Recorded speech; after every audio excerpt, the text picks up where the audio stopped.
falar sobre doutrinas essenciais da fé.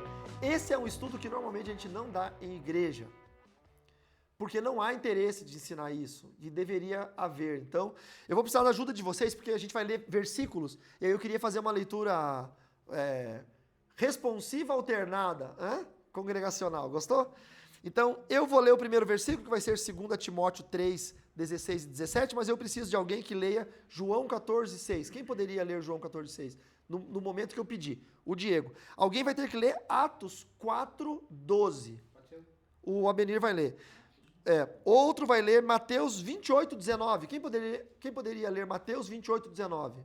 A Dani. E outro vai ler 2 Coríntios 13, 13. Quem poderia ler? Tio Ito. Giovanni, você vai ler Efésios 2, verso 8 e 9. Tá? Efésios 2, verso 8 e 9. E quem pode ler Efésios 4, versos 4, 5 e 6? O Everton. E aí, por último, alguém vai ler Gálatas, capítulo 1, versos 8 e 9. Quem pode ler Gálatas, capítulo 1, verso 8 e 9? Tia Maristela, tá bom? Eu vou falar nos momentos que tem que ler, e aí vocês vão fazer igual como vocês faziam na escola bíblica dominical. Vocês vão ficar de pé, vão ler e vão falar a citação, tá? Vocês vão falar assim, ó, 2 Timóteo 3, 16, 17. Toda a escritura é inspirada por Deus e útil para ensinar. Aí termina, vocês encerram falando 2 Timóteo 3, 16, 17. Essa é a forma mais linda de estudar a Bíblia, ok? Bom, primeiro que nós vamos pensar. As doutrinas essenciais da fé, elas são verdades inegociáveis do cristianismo. Nós, conhecendo isso, a gente distingue denominação de denominação e seita de religião cristã. Porque qual que é o grande erro? A gente acaba achando que a minha igreja é cristã, mas a igreja do meu vizinho é uma seita. Porque pensa diferente, porque tem uma doutrina diferente. E aí começa aquela guerra santa de presbiterianos contra assembleanos, batistas contra quadrangular, metodista contra bola de neve. Pô, bola de neve, uma igreja esquisita. Parede preta com parede branca, com parede verde, não é? Então, para a gente entender quem é igreja cristã e quem não é, nós temos que saber quais são as doutrinas essenciais da fé. Pronto. E aí, a partir de hoje, você não tem dúvida nunca mais do que é igreja e que não é igreja. Simples assim, tá bom? Então, 2 Timóteo 3, 16 diz assim: toda a escritura é inspirada por Deus e útil para o ensino, para a repreensão, para a correção, para a educação na justiça, a fim de que o servo de Deus seja perfeito e perfeitamente habilitado para toda boa obra. Então, a partir do momento que eu me declaro cristão, a partir desse momento, eu preciso ser um ávido e contumaz leitor da Bíblia. Eu preciso ler a Bíblia diariamente. Se eu passar um dia sem ler a palavra de Deus, eu preciso me cobrar. É tipo a história, quando eu era um jovem evangelista, hoje eu contei na gravação do programa para sexta no YouTube, porque sexta eu vou estar em Maceió, Alagoas, e eu gravei hoje, né, para sexta. E eu contei quando eu era jovem, evangelizando na Argentina, no Brasil, então eu criava mecanismos evangelizatórios. E eu sou escritor, eu não era escritor de livros na época, mas eu sempre escrevi bastante, escrevi bem. E aí eu escrevi um texto para imprimir em folhas de papel e distribuir na cidade para as pessoas, que era, eu não me lembro quantas razões eram, mas eu vou encontrar esse texto, 30 razões porque eu não tomo banho. Você lembra desse texto? Eu queria um texto, 30 razões ou 15 razões, eu não lembro quantas eram, ou 20, eu não sei, chuta aí, bota 20. 20 razões porque eu não tomo banho. Daí eu começo lá, eu não tomo banho porque no inverno a água é fria e eu vou passar mais frio. Eu não tomo banho porque... Eu fui criando várias razões, né, porque eu não tomo banho. Aí no final do texto estava escrito assim, parece estranho, né, meio ridículo, eu dar um monte de desculpa para não tomar banho. Daí a pessoa deve pensar, é verdade. Então agora você troque tomar banho por ler a Bíblia. Daí eu não leio a Bíblia porque eu acho que o papel aceita tudo, porque a Bíblia foi modificada. Aí a pessoa vai caindo em si. Opa, é verdade. Eu dou desculpa para não ler a Bíblia, eu dou desculpa para não ir à igreja, eu dou desculpa para não orar, que são desculpas fajutas, tanto quanto as 20 desculpas que eu daria para não tomar o banho. Mas são desculpas que nós criamos diariamente. Ah, eu não leio a Bíblia porque eu estou cansado. Mas você leu tudo durante o dia. Você leu o rótulo de shampoo. Você leu quantas calorias tem num biscoito que você vai comer. Você leu tudo durante o dia. Você está parado no sinal, você está lendo o outdoor da nossa Times Square aqui. Sharp Square. Você fica vendo ali, ó, lendo tudo. Mas a Bíblia você não lê. Tem gente que fala para mim, nossa, eu nunca consegui ler livro nenhum. O seu livro eu li. Daí, eu sei que a pessoa está me elogiando, dizendo que eu escrevo muito bem, mas me preocupa, porque é um crente que nunca leu a Bíblia. Só leu o meu livro. Então, nós precisamos entender que a palavra de Deus, ela a Bíblia é a palavra de Deus. Primeira doutrina essencial. Primeira doutrina. A Bíblia, ela é a palavra de Deus, tá? Nós não podemos errar isso. Então, quando você perceber qualquer grupo religioso que acrescenta outros escritos à sua doutrina pessoal que não sejam escritos da Bíblia, não é um grupo cristão, tá? Então, para que se considere uma igreja cristã, só a Escritura, só a Escritura, só a Bíblia. Aí eu pergunto, Assembleia de Deus, só a Bíblia. Presbiteriana, só a Bíblia. Batista, só a Bíblia. Quadrangular, só a Bíblia. Metodista, só a Bíblia. Bola de Neve, só a Bíblia. A igrejinha do seu bairro, que um dia foi um obreiro da Assembleia que saiu e fundou a igrejinha, inventa qualquer nome aí, Pão Divino, só a Bíblia. Você chega lá, Igreja Pentecostal, Pão Divino. O pastor pode ser estranho, pode usar um manto branco, pode subir descalço no púlpito. Uma vez eu fui pregar em Salvador, a igreja, não sei o nome, sei lá, Jeová Jiré. Hã? Do Paim Jeová. Tinha que pregar de manto, eles davam um jaleco, tipo de cientista. Aí eu falei pro irmão, não, irmão, não vou pregar com esse jaleco. Não, mas é o nosso costume. Eu falei, irmão, mas eu não sou da igreja de vocês. Tá, então não precisa pregar de jaleco. Aí, entre o púlpito e o pessoal, tinha uma cortininha, que antes de pregar, eles puxavam uma cordinha e a cortininha fazia assim, ó. Que simbolizava o véu do templo se abrindo. E era obrigado a pregar descalço. Tinha que tirar o sapato. Aí eu falei, irmão, não, né? Escarpete aí, não. Descalço, pô, o senhor já não vai botar o jaleco. Descalço, tira o sapato dos pés, porque... Aí eu tirei o sapato e subi. E o microfone era de fio. Nossa, eu nunca tomei tanto choque na boca. Porque você falava assim, aí de vez em quando você se descuida. Porque já é perigoso você botar a boca no microfone de uma igreja que nunca limpou o microfone. O segredo, aqui fica uma dica, um parênteses. O segredo é não olhar para o microfone. Você prega assim, você não olha. Se você olhar... Se torcer o microfone, escorre o chorume. Chorume de crente. Não é verdade? Uma delícia. O cheiro. Mas, e a igrejinha? A igrejinha é cheia de mania. Véu, jaleco, sapato. Só tem a Bíblia como regra de fé. Tá de parabéns. É melhor do que uma igreja linda, toda de mármore, com um livro da profetisa, que é considerada luz menor e a Bíblia luz maior. Ou o livro do fundador, que teve revelações extraordinárias, além das escrituras. Pegaram?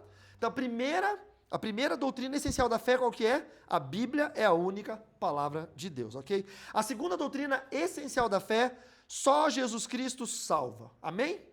Não tem salvação por outro, por autossalvação, pelos o número X de escolhidos. Não tem. Jesus Cristo salva e veio para todos. Queria fazer uma pergunta. Pode fazer pergunta? Agora, quando você falou assim, pode fazer uma pergunta? Tecnicamente, você acabou de fazer uma pergunta. Falando nessa parte que você disse em relação a ter só a Bíblia como regra de fé, existe muita discussão sobre a Igreja Voz da Verdade, né? É. Mas eles têm a Bíblia como regra de fé. Mas calma que tem... Entra aquela questão daí do... Não, da prioridade. é o próximo aqui, ó. Calma, meu filho. Você leu meu estudo? Você leu? Tá se adiantando, hein? Você tá esperto. Mas eu tô pegando já lá. João 14,6. Quem tá com João 14,6?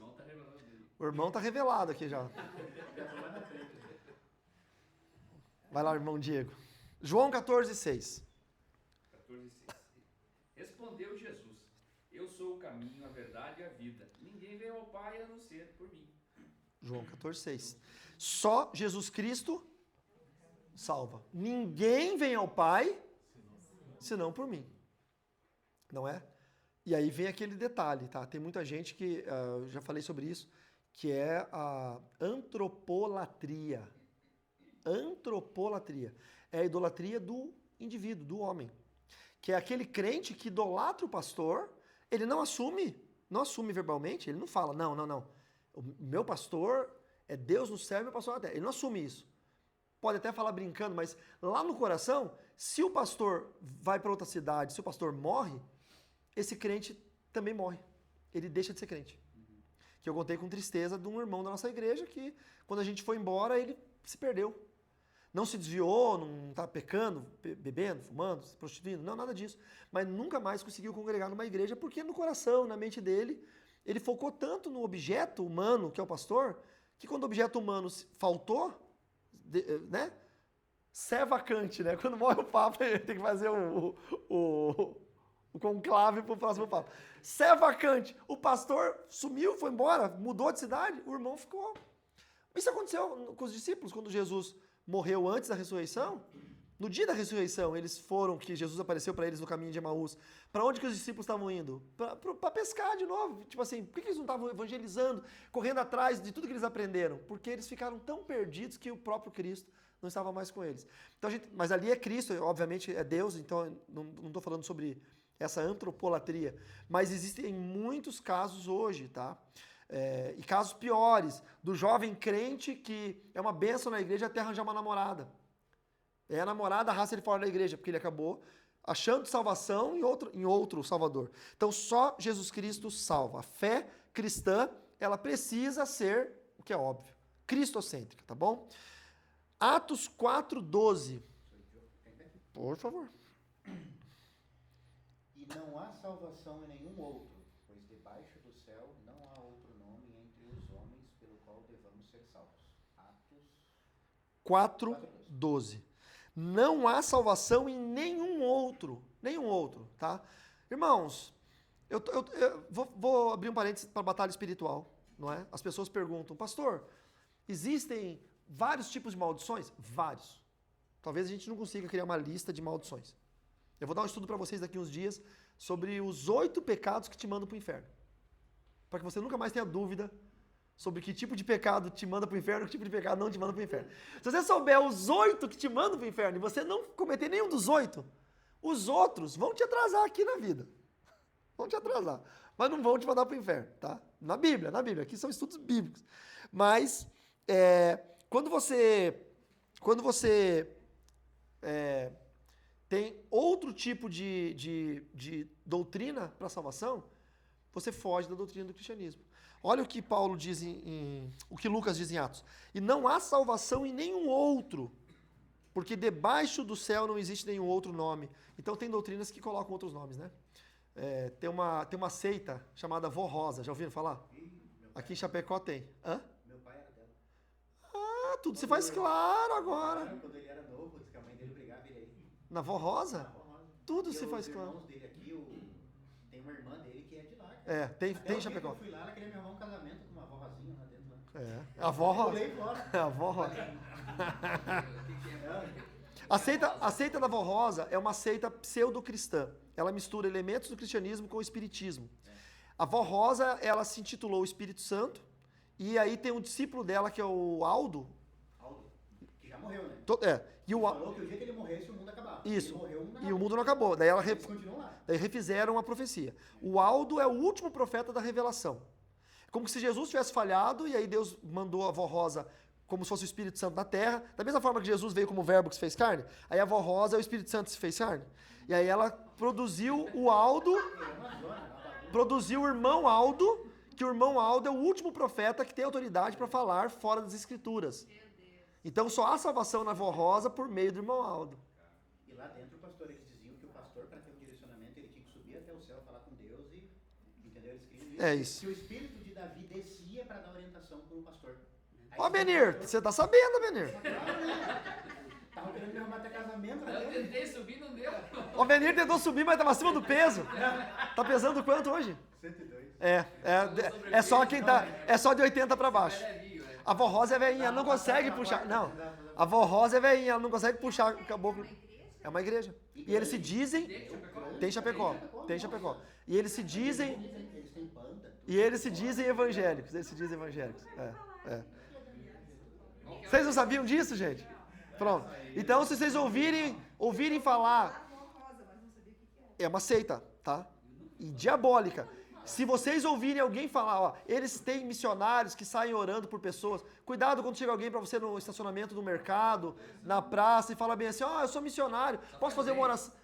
Posso fazer uma oração por você? Você é crente? Você fala assim, querido, eu sou crente. Ora então por quem não é. Não perca seu tempo comigo, já tenho Jesus. Não, mas mesmo assim, eles vão insistir.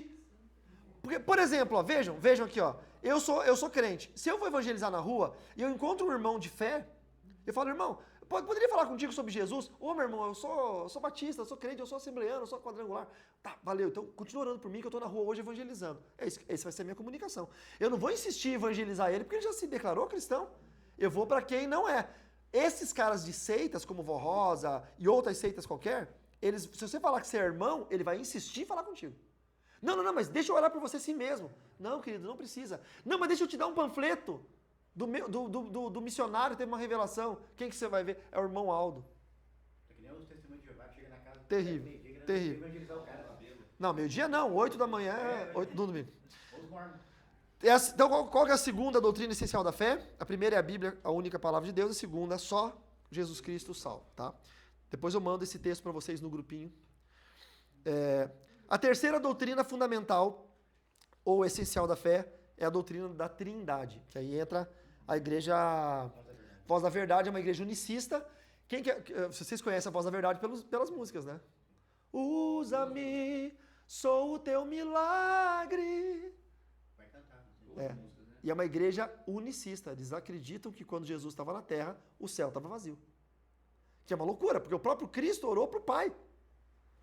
Então é uma loucura. Então é uma doutrina que não tem fundamento, não se baseia. Você vê eu não gosto de debate de crente com crente, mas de vez em quando eu vejo uns cortes no YouTube. Aí quando é um corte que eu falo, ó, isso aqui vale a pena assistir. O Moisés, lá da Voz da Verdade, Carlos Moisés, e um outro pastor, um teólogo normal, debatendo o unicismo. E aí o Carlos Moisés usa versículos que os próprios versículos que ele usa destroem completamente a doutrina do unicismo. Vamos lá, Mateus 28, 19. Quem está com Mateus 28, 19? Dani? Mateus 28, 19. Portanto, vão e façam discípulos de todas as nações, batizando-os em nome do Pai, do Filho e do Espírito Santo. Batizando-os em nome do Pai, do Filho e do Espírito Santo. Irmãos, eu poderia dar um estudo para vocês só sobre a Trindade, para vocês entenderem uma coisa, tá? A maior dificuldade para um judeu se converter é a doutrina da Trindade. Porque para o judeu, aceitar que Deus é Pai, Filho e Espírito Santo é aceitar o politeísmo. Mas a gente fala Trindade de uma forma comum. O correto seria triunidade. Porque Deus é um único Deus que se apresenta de três formas diferentes. Se apresenta de três formas diferentes. Tá? Então, é uma triunidade. Porém, para o judeu, aceitar a triunidade de Deus é como se aceitar a doutrina do politeísmo. Porque Jesus é um, Deus é outro, Espírito Santo é outro. São três deuses. Entendeu? A maior dificuldade para o judeu é aceitar a Trindade. 2 Coríntios 13, 13. É quem? É o tio Ito. Eu tenho uma história com esse versículo maravilhosa, eu vou contar para vocês, mas lê primeiro. Com a voz do locutor. A voz do projeto Chapecó, Avenida Miruna 648. Nossa, verdade. Cid Moreno. Segunda Coríntios 13, 13. Me perdi? Se emocionou aí? Se emocionou com os elogios? Cid Moreno, se emocionou? Não foi. Compararam ele com o Cid Moreno. Né? Isso aí. Vai lá. Foi pra A cabeça. graça do Senhor Jesus Cristo e o amor de Deus e a comunhão do Espírito Santo sejam convosco todos. Amém. Amém. Amém. Que texto é esse? A benção apostólica. A bênção apostólica. A benção apostólica. A bênção apostólica é uma bênção da Trindade, uma bênção triuna. Quando eu estava congregando na Vida Nova, foi a igreja que Francine e eu casamos, Por que nós congregamos na Vida Nova? Eu era da Evangélica Livre do São Cristóvão, ela era da Evangélica Livre da faculdade. Ela não queria, ao casar comigo, congregar na minha igreja, e eu não queria, ao casar com ela, congregar na igreja dela. Então nós decidimos que ambos sairíamos e iríamos para uma igreja neutra. E a gente escolheu a Vida Nova porque era uma igreja de amigos nossos. Eu tocava na banda com um dos músicos, que era o filho do pastor, a gente foi lá, casamos lá, inclusive. O meu pastor da minha conversão, o Nelson Martins, foi lá na Vida Nova fazer o nosso casamento. Então ele foi o celebrante do casamento. Mas eu ainda não era pastor, não era nada. E meu sonho era dar bênção apostólica. Vocês sabem que eu não termino culto, reunião sem bênção apostólica. E aí eu pedi pro meu pastor Neemias Porto Loyola, pastor, me deixa dar bênção apostólica, pastor, me deixa. Não, Carlão, não. É só o pastor que pode, porque ele vem de raiz assembleana madureira, só o pastor que pode dar bênção. Pá, mas pelo amor, me deixa dar bênção, qual que é o problema? E ele nunca deixava. Um dia eu falei assim, pastor, me deixa ler um versículo então no final do culto. Aí ele falou, tá, Carlão, um versículo deixa você ler. Aí terminou, ele orou, ele falou assim, pra gente encerrar, o irmão Carlão vai ler o versículo. Eu peguei e falei, no 2 Coríntios 13, que o amor de Deus, a graça do nosso Senhor Jesus Cristo e a comunhão do Espírito Santo seja com todos vós. Amém. Fechei a Bíblia. Ele olhou pra mim e ele falou, você não vale nada. Não é? Eu tenho uma história maravilhosa com isso. Eu fui na lei, Diego. Tá na brecha da lei. Eu não posso dar bênção apostólica porque eu não sou pastor, mas eu posso ler um versículo? Pode. Pois eu vou ler um versículo. Tá na lei. Eu usei o sistema contra ele próprio, entendeu? Então, mas veja, tanto 2 Coríntios 13, quanto Mateus 28, 19, Mateus 28, 19 é o ID, a grande comissão. A grande comissão não é só falar de Jesus, é batizar as pessoas em nome do Pai, do Filho e do Espírito Santo. E 2 Coríntios 13, uma bênção de um apóstolo para a igreja, também uma bênção da triunidade de Deus. Então, uma das doutrinas, a terceira doutrina fundamental ou essencial da fé é a trindade. Se qualquer igreja não aceitar a trindade, não é considerada uma igreja cristã, ok?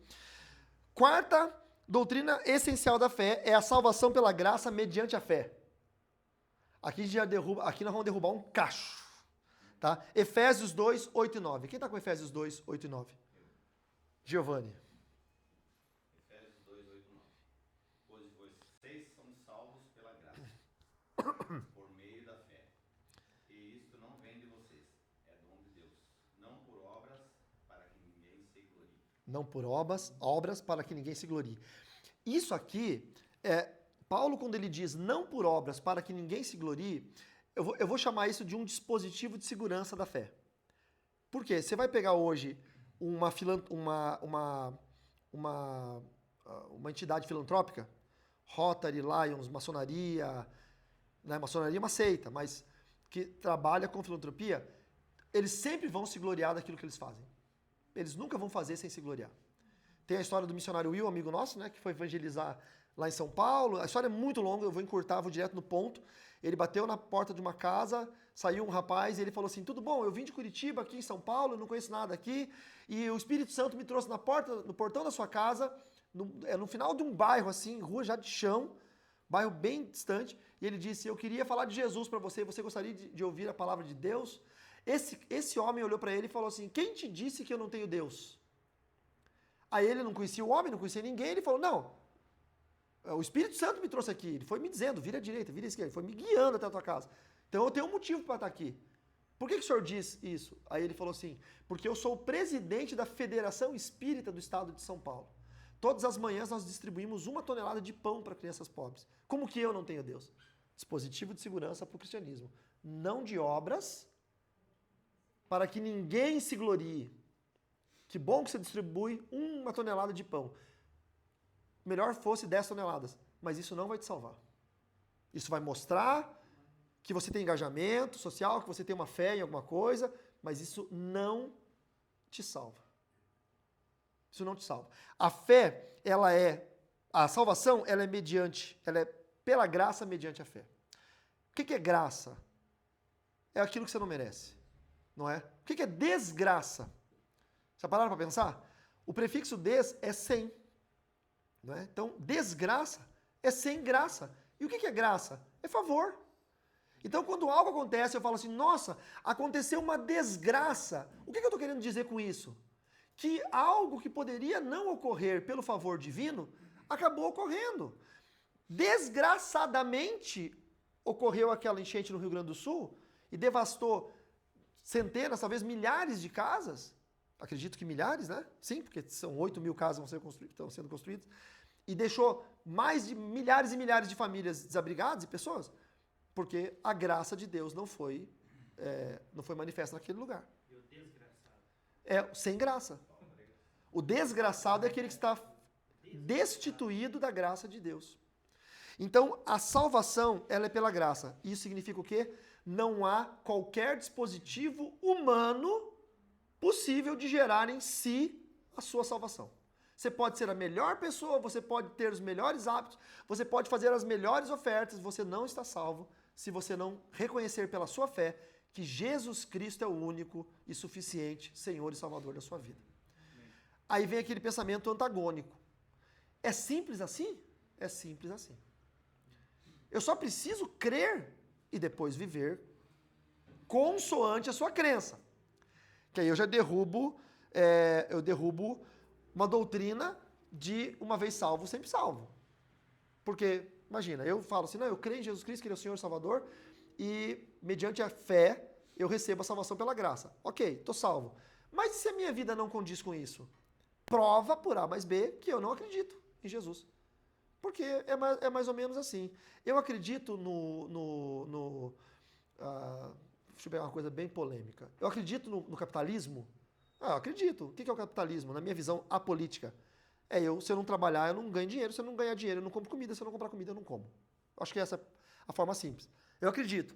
Mas eu não faço nada. Eu fico esperando cair do céu. Não, eu tenho que trabalhar. Eu acredito. É como o cara que fala, não, eu torço pro Flamengo. Aí o Flamengo vem jogar em Chapecó e o ingresso é de graça. E o cara não vai ver o jogo. Essas coisas. Eu amo a igreja, mas não vai no culto. Eu amo a Jesus, mas não ora. Estranho. Então, a fé, ela não é um subproduto divino. A fé é um produto humano. É o homem quem desenvolve fé. Sabe? Deus dá, mediante a oração, graça, fé, sabedoria. Deus dá. Mas a fé é um produto humano. Você desenvolve isso, porque o budista também tem fé em outros deuses. O espírita tem fé em si mesmo. Outras seitas. A gente falou da seita da Vó Rosa. Alguém tem fé nessa Vó Rosa. Não é? Por que ela é chamada de Vó Rosa? Talvez ela platinou o cabelo e não enxagou direito? Usou aquele matizador roxinho e depois ficou rosa? E deram um sigelo, apelido para a vó, né? Lá na igreja tinha uma irmã que estava com o cabelo matizado e não lavou direito e o cabelo ficou rosa, não é? Na época da floração do IP. Então, quando alguém diz precisa de Cristo, mas também acredita na circuncisão, acredita no sábado e acredita nas obras para ser salvo, ele está declarando, pelos seus atos religiosos, que ele não entende que a salvação é pela graça. Você acredita em Jesus, acredito, mas se você não guardar o sábado, você vai para o inferno. Então, para você, a salvação não é pela graça. Porque para você, a salvação depende de um dispositivo que é o guardar o sábado. Não, você acredita em Jesus, eu sou judeu messiânico, beleza. Agora eu acredito que o Messias é Yeshua, beleza. Mas você tem que ser circuncidado. Porque se você não passar pela circuncisão, que é uma lei judaica, você não vai ser salvo. Acabou, você não é salvo porque você não acredita na graça. Você acredita em Jesus, mas você também acredita que se você não fizer obras sociais, você não vai ser salvo. Aí você não acredita na graça, então você não é salvo, porque a salvação é pela graça. Mas a Bíblia não fala que a fé sem obras é morta? Sim, mas ele está falando de fé. A fé sem obras é morta, nós estamos falando de salvação pela graça. A graça é recebida pela fé. Então eu faço obras para que a minha fé seja evidente. É tipo eu falar o tempo todo para minha mãe, mãe, eu te amo, mas não faço nada para ela. Pô, pai, eu te amo, não faço nada para ele. E aí, só palavras, você não demonstra. A fé, é um sentimento, mas as obras são a demonstração da fé. Então, quando eu faço, por exemplo, a gente pode orar pelos irmãos do Rio Grande do Sul? Podemos. Mas nós irmos para lá ajudá-los, nós contribuirmos com ofertas para que as casas dessas pessoas que nós nem conhecemos, e talvez nunca venhamos a conhecê-las, sejam construídas, isso é a obra que a gente está fazendo. Isso demonstra o quê? A nossa fé no no nosso Deus, que é Jesus Cristo, ok? E aí, sabendo esses princípios, vamos fazer de novo a doutrina essencial da fé? A Bíblia é a única palavra de Deus, só Jesus salva, a Trindade ela é existente, a salvação é pela graça mediante a fé. Essas 4 doutrinas existindo numa igreja, não tendo variáveis, uma igreja cristã. Se corta o cabelo ou não, se usa calça ou não, se rapa o sovaco ou não, né? Hã? Se permite que pinte o cabelo ou não. Vocês viram na internet a irmã Nadir? Não vou explicar nada, vocês que falaram. Quem falou foi você. Vocês viram a irmã Nadir, que é uma pastora da internet? Vai na academia? Não. Vai pro inferno, tudo vai pro inferno. Cara, aí o Felipe, que é meu amigo, que é jogador de futebol agora aposentado, ele postou lá no story dele, lá a irmã Nadir, falando que você que joga bola, vaso de Satanás, você vai pro inferno, se arrependa, porque joga bola. Aí ele postou no story dele lá e marcou, ei, Carlos Rivas, resolve aí. Como é que eu vou resolver? Eu não jogo bola, eu não vou pro inferno. Entendeu? Mas ela, se a gente for pegar ela, mesmo que ela é meio doidinha, mas ela provavelmente ela só segue a Bíblia, mas ela tem uma interpretação rígida, equivocada, não é? Mas eu não vou considerar ela uma criadora de uma seita. Nessa época eu não jogava bola. Eu nunca vi Jesus usando camisa de time. Eu nunca vi Jesus amarrando uma chuteira. Então não pode. Sabe, tem essas interpretações simplistas. Mas eu não posso considerá-las seitas, porque são pessoas simples, que interpretam a Bíblia de uma forma mais simples possível. Não têm acesso ao ensino, ou acham que o ensino, aquela história da letra mata, não, se estudar demais fica louco, enfim, é isso. Tá? Então, tendo essas 4 doutrinas essenciais da fé, você considera teu irmão em Cristo. É uma igreja cristã. E como que eu caracterizo uma seita? Ok? Que é o mais importante. Pastor, como é que eu sei que é uma seita? Atenção que são 3 pontinhos, tá? 3 pontinhos para descobrir o que é uma seita. Exclusivismo, fechamento e distorção. Toda seita vai gerar o exclusivismo. O que é o exclusivismo? Só é salvo aqui. Só é salvo na minha igreja. A gente respeita as outras igrejas, mas a gente não considera irmão. Exclusivismo, é uma seita. Entendeu? Eu fui num lugar que uma pessoa é de uma igreja aqui de Chapecó, que é uma seita. Mesmo que só use a Bíblia. Mesmo que só use a Bíblia. Se for exclusivista, é uma seita. Entendeu? Então, lá em Uruguaiana, na Assembleia de Deus, se você saísse dela e fosse para outra igreja, eles diziam que você estava desviado. Não, mas isso aí é... Não, falar? Mas a Assembleia de Deus não pensa assim. Isso é um pastor que pensa assim. É um pastor que pensa assim. A doutrina da Assembleia de Deus não é essa. A doutrina deles não é essa.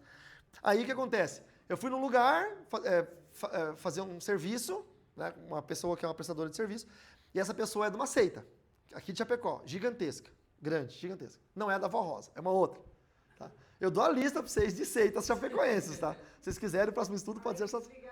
A hora que tá sendo gravado, a hora que desligar a câmera, eu passo a seita, passo a lista para vocês. Aí a pessoa falou assim, eu vi no seu Instagram, você é evangélico? Eu falei, sou. E você também? Eu também. Eu falei, paz do Senhor. Daí a pessoa já não me respondeu. Eu falei, opa. Daí eu falei, que igreja que você é? A igreja... Daí eu falei, olha que legal, né? Aquela igreja grande, bonita. O que é? Vocês são pentecostais? Vocês são o quê? Porque um dia eu passei na frente e vi os homens todos de terno, as mulheres bem vestidas. Não, o que é pentecostal? Ela falou. A pentecostal é o que ora em língua estranha, o que faz barulho, o que faz assim e tal. E o que é o tradicional? O tradicional é o que faz assim. O pentecostal diz paz do Senhor, o tradicional diz boa noite. Sei lá, eu tentei explicar. Daí ela falou assim, não, nós somos tradicionais. Vocês não oram em língua? Não oramos em língua, não cremos em profecia. Os profetas são só o fulano, ciclano, beltrano, que são os líderes no Brasil, e daí tem nos Estados Unidos, tem em outros países, cada um tem seu profeta. E todas as igrejas da rede têm que pregar a mensagem daquele profeta. Então o profeta libera uma palavra, aí todo mundo tem que pregar a mensagem, tal. Daí eu falei, e vocês me consideram irmão em Cristo? Não, vocês para nós são incircuncisos. Vocês não são irmãos. Daí eu falei, mas vocês creem que Jesus Cristo é o Senhor? Cremos. Que Ele é Filho único, é o unigênito do Pai, primogênito de Maria, morreu na cruz, ressuscitou o 3º dia. Daí a pessoa falou, cremos. Eu falei, então eu te considero meu irmão, então. É uma pena que você não me considera seu irmão, mas eu te considero meu irmão. Falei assim. E ficou, porque eu preciso da amizade dessa pessoa, eu quero poder ser bênção, ser luz para essa pessoa. Mas veja, esse é o primeiro aspecto de uma seita. Ela é exclusivista. Só eles são salvos. Tá? Eu amo os adventistas, eu tenho amigos adventistas, mas pede para um adventista, se você não guardar o sábado, se você comer bacon, se você tomar café, se você pegar o bacon e molhar no café no sábado, Meu Deus. comer o bacon tomando café no sábado, se você vai pro céu. Não pode viajar? Se ele falar que não, é exclusivista. E se for exclusivista, é uma seita. E se é uma seita, não são cristãos. E isso dói em mim. Isso dói em mim, porque os adventistas são melhores pessoas. E eu os considero irmãos. Né? Tem gente que é mais chato, fala que chama de primo, né? Eu considero irmão. Mas dói em mim, porque... Enfim, o que você fala? Um filhinho de um amigo nosso começou na aula na Adventista, daí ela preparou o lanche e levou o sanduíche com mortadela. Ah, já era. Meu Deus. Mas era Chamaram mortadela. Chamaram o diretor, chamaram a mãe. Mas era mortadela de frango. Não podia. Hã? Não, tem uma história aqui de Chapecó. Tem uma história aqui em Chapecó. Foi aqui em Chapecó, né? Do cabelo? Foi aqui em Chapecó. Uma besteira. O menino, aluno, a escola particular, paga, né? Tava o cabelo um pouquinho maiorzinho assim. Esse caso do menino também. Aí, eles... Não, não sei se é um caso parecido, mas o professor, ou o diretor, ou o coordenador, foi e cortou o cabelo da criança. A criança chegou em casa com o cabelo cortado. Aqui eles pediram pra cortar, esse mesmo da mortadela. Então foi... então, talvez o caso do cortar o cabelo foi antes desse, que agora estão pedindo. Cortou o cabelo e a mãe e o pai viraram num giraia. Viraram num giraia. Nós chegamos, quebramos tudo lá, Diego. Se eu for estudar lá e eles pedirem pra eu cortar o meu cabelo, Diego. Se eu for estudar lá e eles falarem assim, você tem que cortar o seu cabelo, como é que eu vou fazer? Eu não tenho cabelo pra cortar? Já foi com o cabelo um pouquinho grande. Você não fala assim, é só cabelo grande, só cabelo Ele já grande. foi com o cabelo um Tá pouquinho quebrado. grande e a mãe perguntou se aquele cabelo naquela altura tava tudo bem. Tava bem. Eles falaram que sim, que ela não precisava se preocupar. Ok. E aí o cabelo, tipo, 3 semanas Cresceu? depois, cresceu um pouquinho. Aí já não tava bem. Já não tava bem. Então ele ia ter que cortar o cabelo a cada 3 semanas pra manter naquele. Ah, entendi. O que eu penso, tá? Aqui eu vou defender a escola. Eu penso que se a escola tem regras e o pai está consoante às regras, você cumpre as regras ou não coloca o seu filho. É igual numa escola cívico-militar, tem regra do fardamento, regra do cabelo. Ah, não, mas eu quero ir de brinco, não sei o quê. Então você não pode estudar aqui, meu filho. Tem isso. Eu não concordo com eles, tipo assim, cortar o cabelo deliberadamente da criança e pedir para os pais, né? Mas, por exemplo, eu sei que é um colégio adventista, não come porco e tal. Não leva o lanche com porco. Ela não sabia. Segunda característica de uma seita, para vocês pegarem aí, ó. Fechamento. O que significa? Impõe que a salvação só é possível dentro da sua organização. Então o exclusivismo acredita que apenas o seu grupo é verdadeiro e que os outros estão perdidos. E o fechamento impõe que a salvação só é possível dentro da sua organização. Aí tem muitos, né? Mormon, Testemunho de Jeová, etc, etc, etc. Tá? Qual que é aquela igreja que acredita que tem um povo ali eleito, que só eles vão pro céu? A Igreja de Jesus Cristo dos últimos dias. Mas nenhum número, Mormon. né? 144 mil selados. Pois é, 144 mil. Então eles não evangelizam. Não, eles já têm mais. Eles têm censo. Pra dizer assim, ó, chegou no 144 Não, eles já têm mais 144 mil. Quando eles inventaram a... Quem sabe quem vai pro céu lá? Não, ninguém sabe. Vai pro céu, eu não. Quando eles inventaram essa doutrina, o que são os 144 mil selados? É o número dos judeus ortodoxos que vão se converter depois do arrebatamento. 12 mil de cada tribo, tá? Aí 12 vezes 12, 144. Mas quando eles pegaram essa revelação do Apocalipse, que é para os judeus ortodoxos depois do arrebatamento da igreja, eles vão ver a igreja sumir e eles vão falar, o que aconteceu? No Novo Testamento tem a resposta, eles vão ler o Novo Testamento. O judeu ortodoxo não lê a Bíblia. O judeu não lê a Bíblia. Aí quando eles lerem, eles vão falar, nossa, o Messias era Yeshua mesmo, e ele voltou e arrebatou a igreja. Aí eles vão se converter ao Messias e vão passar no período, daí as tribos vão passar a evangelizar aqueles que ficaram. O que acontece? Eles pegaram essa interpretação bíblica e trouxeram para um senso próprio de que eles serão o povo que tem 144 mil selados. Quando eles pensaram nisso, os mormons não tinham o número de 144 mil. Nem eles acreditaram no sucesso deles. E hoje tem milhões de mormons no mundo. E aí agora eles têm uma nova... Mas agora eles têm uma nova interpretação, que agora tem 144 mil elevados e não sei o quê. É tipo o G12. Quando o G12 era uma boa ideia, que cada um tinha 12. Quando começou a dar dinheiro, aí cada um tinha 12 do norte, 12 do nordeste, 12 do sul, 12 do leste, 12 do oeste, 12 de dentro, 12 de fora, 12 de cima, 12 de baixo, 12 com roupa de crente, 12 com roupa do mundo, 12 com cabelo, 12 careca. Começou. Porque a ideia, nem eles acreditaram que a visão ia ser um sucesso. Enfim, é uma piramidona, né? Enfim. E o terceiro ponto, uma característica de uma seita, que são as distorções do evangelho. Aí vem a pergunta que alguém me fez sobre a igreja que só lê a Bíblia, que só tem a Bíblia, mas que distorce a Bíblia. Não foi? Qual que foi a sua pergunta? Não, eu pedi, mesmo tendo só a Bíblia. Isso. Mas daí tendo doutrinas distorcidas. Daí é considerado uma seita. Por exemplo, existem igrejas que têm um viés espírita.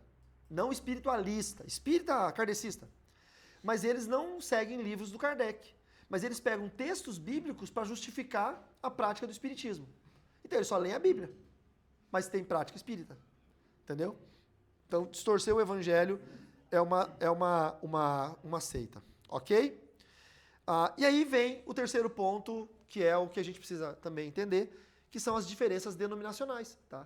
Para vocês não confundirem uma denominação com outra, como se fosse uma seita.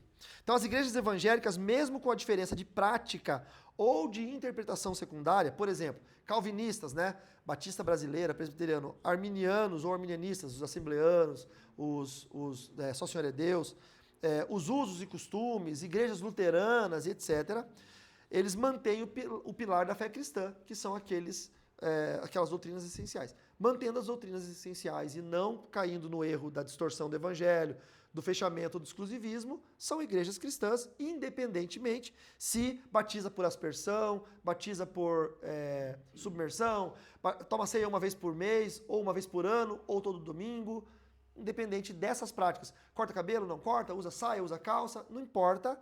Esses tipos de prática. Mas a bola de neve, parede preta, prancha no púlpito. Tem a Bíblia, não tem distorção do evangelho. Não, igreja boa pode ir sem medo. É meu irmão em Cristo. Aquela igreja do bairro acha que Jesus vai voltar nessa geração. E a igreja do centro acha que vai voltar daqui 4 gerações. Não importa o que eles acham. A doutrina é bíblica, não tem distorção, exclusivismo, tá tranquilo. Tá?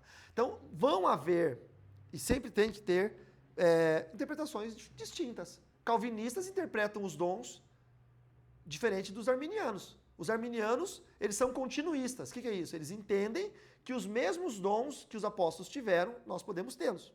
Todos. E os calvinistas são secessionistas. Eles acreditam que os dons cessaram na época dos apóstolos. Isso vai mudar a salvação de um para o outro? De forma alguma. São interpretações da Bíblia plausíveis. As pessoas me perguntam, pastor, o senhor acha que Jesus vai voltar a arrebatar a igreja antes do milênio? Acho. Mas vai ser antes da tribulação, no meio da tribulação ou depois da tribulação? Eu acho no meio. Tem teólogo que diz, não existe como provar isso. Não existe como provar nada. Jesus não voltou ainda. Só vai conseguir provar depois que Jesus voltar. Quem ficar, que se lascou que não foi arrebatado, esses vão falar, nossa, os pré-milenistas estavam certos, os mesotribulacionistas. Imagina os podcasts depois da volta de Jesus. Não vai mais ter um brigando com o outro, porque já tem a resposta. Enquanto não tem a resposta, vira conteúdo de internet, não é? Então pode ser que Jesus volte antes da tribulação, no meio, depois. Só tenho uma certeza, que é a parousia. A palavra grega que indica a volta de Jesus para arrebatar a sua igreja, tá bom? Outra questão das diferenças denominacionais. Todos nós somos membros do mesmo e único corpo de Cristo. Independente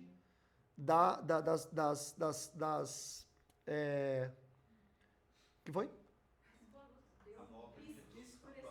Falei a volta de Cristo, piscou e a trombeta soou, hein? Vocês ficaram. Eu já subi. Vocês não estão me vendo aqui. Gelado.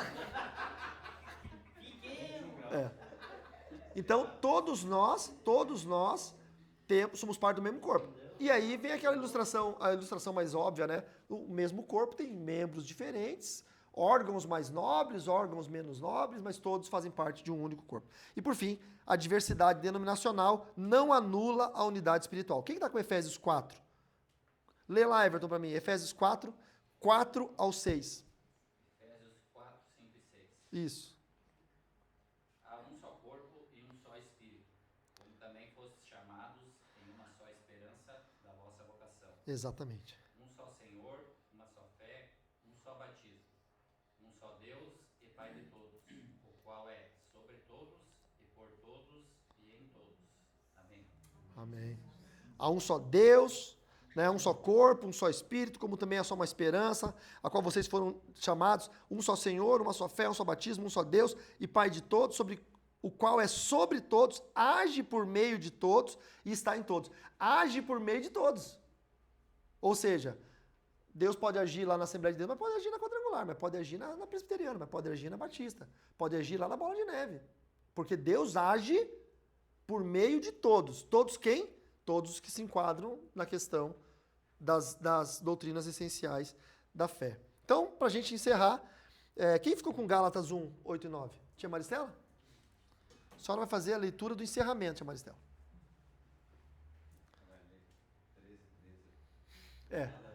Depois vem da benção, depois vem ler 2 Coríntios 13:13. Mas ainda que nós, ou um anjo dos céus, pregue um evangelho diferente daquele que lhes pregamos, que seja amaldiçoado. Como já dissemos, agora repito, se alguém lhes anuncia um evangelho diferente daquele que já receberam, que seja amaldiçoado. Palavra forte ou não? Né? Gálatas 1, 8 e 9. Mas ainda que nós, de repente você fica louco. Eu tenho alguns amigos meus que pararam de pregar a verdade, estão pregando umas loucuras. Né? E aí eu amo esses amigos, mas deixei de caminhar com eles por causa disso. Tem teólogos que antigamente eu respeitava, que hoje não respeito mais, porque estão pregando loucura. Não é? O próprio Ed Renekiewicz, que foi um bom teólogo batista, hoje ele é um herege. É um herege. Não é? O próprio Caio Fábio foi o príncipe dos pregadores do Brasil. Passava a pregação dele na Globo domingo de manhã. Hoje é um herege. Entendeu? Então, assim, às vezes, aquele pregador, aquele professor que era confiável, chegou um momento da vida dele que por uma razão ou outra, por loucura, sobrecarga, ou por interesses obscuros, interesses de grupos, sejam financiadores de alguma coisa, grupos políticos, grupos de ideologias outras, acabam se distanciando. Às vezes a internet é um robô de seriedade, porque o cara fica tão emocionado com um público, e aí aquele público quer carne, ele fica dando carne para alimentar o público. Você entendeu? Eu sempre falo isso, irmãos, eu falo isso de igreja. Começa a fazer campanha carnal na igreja, você lota a tua igreja. Você bota 1000 pessoas na tua igreja, mas 1000 pessoas que só querem comer carne. Agora começa a fazer campanha espiritual na tua igreja. Você vai ter uma meia dúzia de gato pingado. Mas são esses que querem o Espírito de Deus. Vai dar espírito naquela campanha para os carnais. Eles vão ratear. Ó, a gente veio aqui comer carne. Cadê? Você está me dando espírito? Mas vai dar carne para esses espirituais aqui. Eles vão ratear. Pera aí, ô pastor, eu vim aqui porque o senhor é um homem sério. O senhor está vindo com essa pregação aqui? Vocês entenderam? Então, tem muita gente que se desvia do propósito da verdade porque o público maior, e o público maior tem mais resultado financeiro, mais dinheiro, o público maior não é o público sério. Não é o que quer morrer por Jesus. Não é o que quer gastar sua vida por amor a Jesus. É o que quer aquela massagem gostosa, né? Eles pegam o versículo de Jesus lavando o pé dos apóstolos. Daí ele fala, é isso que eu quero Jesus aqui, ó, lavando meu pezinho aqui, ó, lixando a minha unha do pé, tirando as cutículas da minha unha encravada do meu dedão do pé. É esse Jesus que eles querem. Ele não é o que a gente quer. É o Jesus que falou, eu vou te dar um reino dos céus, mas aqui na terra tu vai se lascar. Não, você vai se lascar. Diga tá repreendido, Não, é claro. Então, é isso. E aí, mas ainda que eu, ou você, ou mesmo um anjo vindo do céu, o anjo Moroni dos Mormons, a avó Rosa, ou seja lá que Satanás disfarçado do quê? Pregue a vocês um evangelho diferente daquele que temos pregado, que esse seja anátema, maldito, como a tia Maristela ali. Como já dissemos, e agora repito, se alguém está pregando a vocês um evangelho diferente daquele que já receberam, o que está na Bíblia, seja ele maldito, seja ele amaldiçoado. Que nós não percamos a essência em nome de Jesus e mantenhamos em nós as doutrinas essenciais da fé. Amém? Vamos orar. E a minha oração hoje é assim, Senhor, mantém em mim um coração cristão. Mantém em nós o desejo da verdade. Amém? Vamos orar? Deus, em nome de Jesus, mantenha em nós coração cristão, verdadeiro, as doutrinas essenciais da fé, que nunca saia de nós, que a salvação é única e exclusiva através de Jesus Cristo, por meio da graça, mediante a fé. Que a Bíblia seja a única palavra que nos direciona, o único livro de regra e de fé e de doutrina. Que o nosso Deus triuno seja o único Deus, nós não negamos a triunidade, a trindade de Deus. E que nós possamos continuar caminhando de forma assertiva nas doutrinas da Bíblia, que só Jesus salva e que a trindade existe, que a salvação é por meio da graça. Livra-nos do exclusivismo, livra-nos do fechamento, livra-nos da distorção do evangelho, livra-nos das brigas denominacionais. Nós abençoamos os irmãos de denominações outras, diferentes, que pensam diferente, mas que seguem as doutrinas essenciais da fé. Nós abençoamos as igrejas de Chapecó e de onde quer que elas estejam. Nós abençoamos os pastores, mesmo aqueles que pensam diferentes de mim. Batismo, batalha espiritual, e o modo de operar a sua igreja com os usos e costumes. Senhor, nós não queremos que isso nos afaste dos nossos irmãos. Somos todos parte integrante de um único corpo, de uma única só família, que é a família da fé. Ajuda-nos, Senhor, a manter em nós a santidade para que possamos viver a eternidade contigo, em nome de Jesus. Amém. Amém? É isso, meus irmãos. E aí, na semana que vem, eu vou...